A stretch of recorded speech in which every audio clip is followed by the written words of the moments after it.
Pernah nggak sih Anda ngerasa ada yang kosong di dalam diri?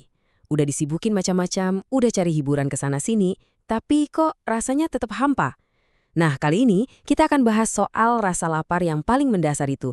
Rasa lapar akan Tuhan dan gimana sih caranya kita memelihara rasa lapar itu. Coba deh, pikirin pertanyaan yang simpel ini. Kalau perut lagi keroncongan, apa yang Anda lakuin? Ya, pasti cari makan dong. Itu kan respon paling alami, paling dasar. Bener gak? Nah, ternyata ada hubungan yang menarik di sini. Sama persis kayak tubuh kita yang butuh asupan makanan, jiwa kita tuh juga punya rasa lapar yang sama dalamnya, yaitu rasa lapar akan Tuhan. Dan ini bukan sesuatu yang kita ciptakan sendiri loh, ini tuh udah kayak setelan pabrik dari jiwa kita. Tapi, sayangnya, disinilah kita sering banget salah langkah. Kita ngerasain kok kekosongan itu, lapar rohani itu, tapi kita malah coba ngisinya dengan hal-hal yang keliru. Coba bayangin deh, orang lapar tapi malah ngerokok atau ngopi. Emang kenyang? Enggak kan? Enggak ada nutrisinya sama sekali. Nah, jiwa kita juga gitu. Kita sering nutupin rasa lapar itu pakai hiburan, kesenangan sesaat, atau ya apapun yang bukan Tuhan. Rasanya itu kayak makan kerupuk. Mungkin enak sebentar, tapi nggak bakal pernah bikin kenyang. Jadi, ini dia poin utamanya.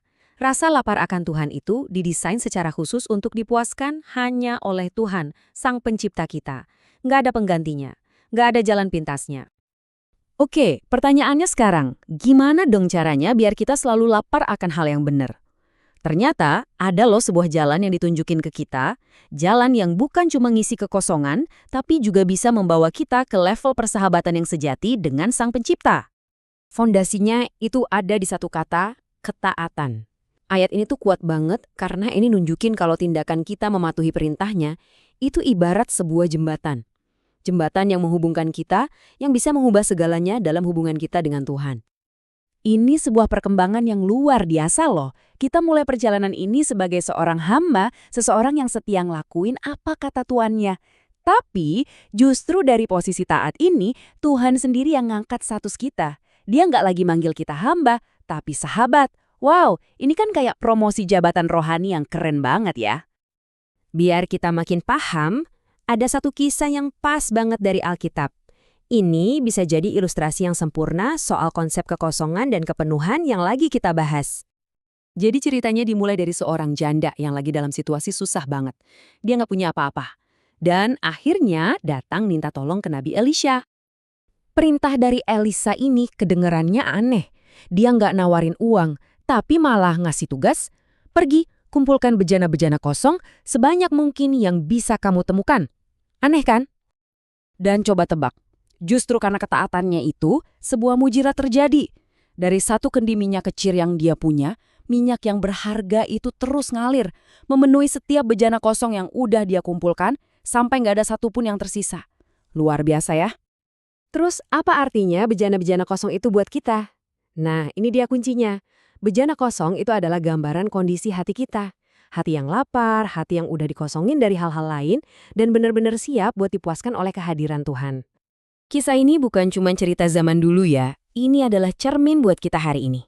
Sekarang, coba deh kita ngaca, kita lihat ke dalam diri kita sendiri dan bertanya, apa sih isi bejana hati kita? Nah, kalau bejana hati kita ternyata nggak kosong, emangnya isinya apa? Bisa jadi isinya itu kedengkian, kemarahan, atau bahkan perselisihan yang sengaja kita simpan terus.